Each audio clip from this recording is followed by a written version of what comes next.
Alright, update rear end status. Brakes are on. Got a little better lighting. It's actually sitting 2 inches higher than ride height because there's no load on the suspension. We will have to set all that when we have wheels on the car. But just, I mean, it's 2.5 inches off. These should be at 90 degrees at ride height, so they'll work properly. We went with aerospace components and brakes on the rear as we did on the front. I showed y'all before we welded this brace in, and there's a brace right there we welded in for higher horsepower applications. Don't quite know what this motor's going to make, but it ought to be pretty healthy. And remember, a lot of this is just the rear end is in permanently, but we will have to run the brake lines, so it will not be coming back out, hopefully. This is the X brace we installed. You can get a little better look at it. We will be removing this most likely, although I probably could install it permanently. I don't know why we would take it out, but it's such a pain to get in and out. It's so tight that I hate to do it any more than I have to. Here is where we had to move this. Oh, can you see it? The brace that goes under the floor for the shifter boot to center up the shifter in the tunnel, so that everything would fit correctly. No bumping, no rubbing. It's pretty well centered. This is the trans mount that we modified to fit this. We will give you the part number of it in the description. Basically, I cut the ends of it off, both sides, moved it this way a 1/2 inch and back a pretty good distance. I did not measure that. I wish I would have, so I could have given you measurements instead of just telling you what I did. I could have given you actual measurements. This still has its adjustability. I know you can't see it right here, but in order to make it go in and out easily, you want to have that centered on. This is a slotted bracket. In order to get it out easier, they slotted that bracket so you can have a little movement putting it in and out. And when I refabbed it, I put as close as I could back to center so that it continues to be easy to do. The clutch is not in it.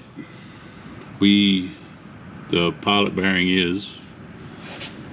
When we pull the motor out, we will also pull the transmission out, and we will set all the clutch parameters on the ground. We'll check the bell housing for being centered. We will center up the hydraulic throwout bearing and set all the clearances on it, so that when we go to put it in the car, you're not trying to fight it to go in. So I recommend, if you can do that, if you have the motor out, set your motor and your clutch up on the ground so that you're not, if you want, it's a dual disc clutch, so if one disc drops, or you're not fighting it in the car, it makes it a lot easier for you. Now, we did lower these motor mounts. Man, let me see if I can find a light real quick. Get my phone.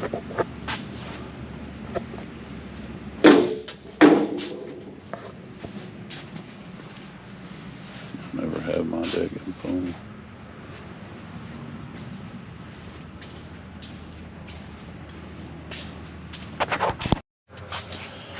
All right, I'm back. I found a light so we can look at these motor mounts and how they're in there. We did lower them a 1/2 inch on the mounts we got with AJE because we wanted to. We're trying to prevent any kind of cutting on the trans tunnel by lowering it a 1/2 inch in the front It gave us a little more angle for the rear. Now I know that bolt is not all the way through on the motor mount. We have other motor mount bolts for it. We just have that one put in there for mock-up. It's doing everything it needs to do. And you can see that the pan is slightly below the cross member, but it's not very far. With the wheels and tires on it, we'll have plenty of ground clearance. We did the aerospace front brakes as well, match the rear.